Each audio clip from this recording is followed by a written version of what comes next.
Hello friends, welcome to job வாஸ்டியன்.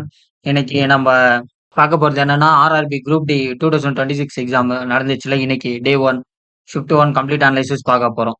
So exam ஈஸியாக இருந்துச்சா, இல்லை மாடரேட்டாக இருந்துச்சா, என்னென்ன டாபிக் அதிகமாக வந்துச்சு, நெக்ஸ்ட் ஷிஃப்ட்டில் எழுதுகிற கேண்டிடேட்டு என்ன மாதிரி ப்ரிப்பேர் பண்ணணும், ஆஹ் இது குட் அட்டம்ப்டா இல்லையா, எவ்வளோ குட் அட்டம்ப்ட்டு, எது பெஸ்ட்டான அட்டம்ப்ட், இது எல்லாமே பார்க்க போகிறோம் இந்த வீடியோவில். இந்த வீடியோவை எல்லாத்தையும் நான் கிளியராக சொல்ல போறேன். ஸோ வீடியோவை ஸ்கிப் பண்ணாம பாருங்க.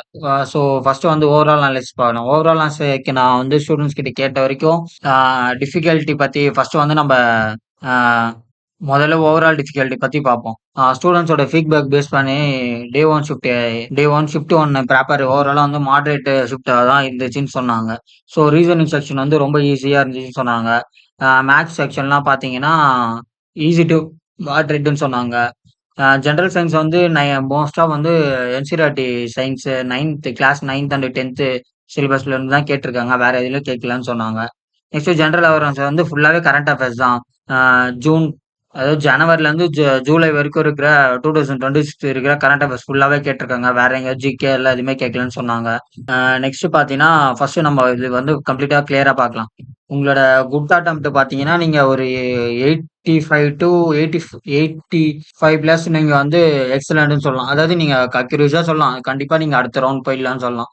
80 டு 84 வந்து safe score according to normalisation. அதே மாதிரி தான் 75 டு 79 ஆவரேஜ் தான். ஆனா நார்மலைசேஷன் எப்படி வருதோ, அதோட கட் ஆஃப் எப்படி வருதோ அதுக்கேற்ற மாதிரி மாறிடும். பிலோ 75 வந்து ரிஸ்க் ஜோன் தான். இங்கேயும் நம்ம கான்ஃபிடண்டா சொல்ல முடியாது உள்ள போவோமா இல்லையான்னு, அந்த மாதிரி. ஸோ இப்போ வாங்க செக்ஷன் வைஸ் பார்க்கலாம். மேத்தமேட்டிக்ஸ் வந்து 25 கொஸ்டின், ஈஸி டு மாடரேட் தான். கால்குலேஷன் பேஸ்டு கொஸ்டின்ஸ் அதான் கேட்டிருந்தாங்க. மேனேஜபிள், அதாவது நீங்க அந்த டைம் வந்து கரெக்டாக ஸ்பெண்ட் பண்ணி நீங்க ஒரு கொஸ்டின் சால்வ் பண்ற மாதிரி இருந்தால் உங்களுக்கு ஈஸின்னு சொல்றாங்க.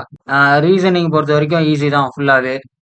அகைன் அதான் இங்க ரீசனிங்ல என்னன்னா coding, decoding, blood relations, syllogism, seating arrangement, box puzzles, ranking order, alphanumeric series, direction sense, இது எல்லாமே இதுல இருந்து தான் கேட்டிருக்காங்கன்னு சொன்னாங்க.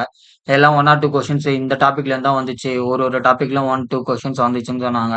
மேக்ஸ் பாத்தீங்கன்னா percentage, pipe cistern, compound interest, trigonometry, mensuration one, 2Dல ஒன்று, 3Dல ஒன்று, அந்த மாதிரி சொன்னாங்க. சிம்பிளிஃபிகேஷன் 2 கொஸ்டின்ஸ், ஆவரேஜ், டைம் ஒன்று வரைக்கும், இது எல்லாத்துலயும் வந்து 1 or 2 கொஸ்டின்ஸ் அப்படியே வந்துச்சுன்னு சொன்னாங்க. நெக்ஸ்ட் ஜென்ரல் சயின்ஸ் பார்த்தீங்கன்னா ஃபுல்லாக வந்து பிசிக்ஸ், கெமிஸ்ட்ரி, மேக்ஸ் இங்கே கொடுத்துருக்க டாபிக் தான் friends. Motion, force, light, electricity. Chemistry பார்த்தீங்கன்னா atom, molecules, acid, base, salt, chemical reactions.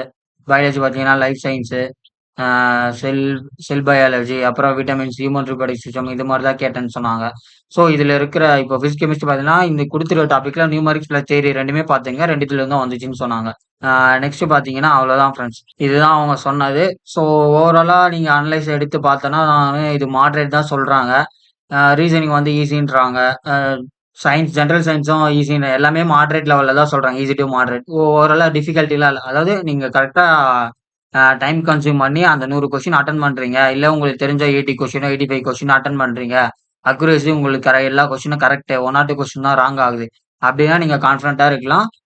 நீங்கள் வந்து இந்த டெஸ்ட்டை வந்து கிளியர் பண்ணிடலாம், அடுத்த ரவுண்டுக்கு போகலான்னு சொல்கிறாங்க ஃப்ரெண்ட்ஸ்.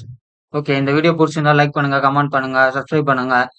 உங்க உங்க ஃப்ரெண்ட்ஸு யாருன்னா நாளைக்கு டெஸ்ட்டோ இல்லை வரக்கூடிய நாட்கள்ல அவங்களுக்கு எக்ஸாம் இருக்குன்னா அவங்களுக்கு இந்த வீடியோவை ஷேர் பண்ணுங்க. அவங்களுக்கு ஒரு அனலைஸ் பண்ணி இந்த இதில் இருக்கிற கொஸ்டின்ஸ் அவங்க திருப்பி திருப்பி அவங்க ரிவைஸ் பண்ணாங்கன்னா, இல்லை டெஸ்ட் அட்டன் பண்ணாங்கன்னா அவங்களுக்கு இன்னும் ஈஸியாக இருக்கும் ஃப்ரெண்ட்ஸ். வீடியோட எண்டோட வந்துட்டோம்.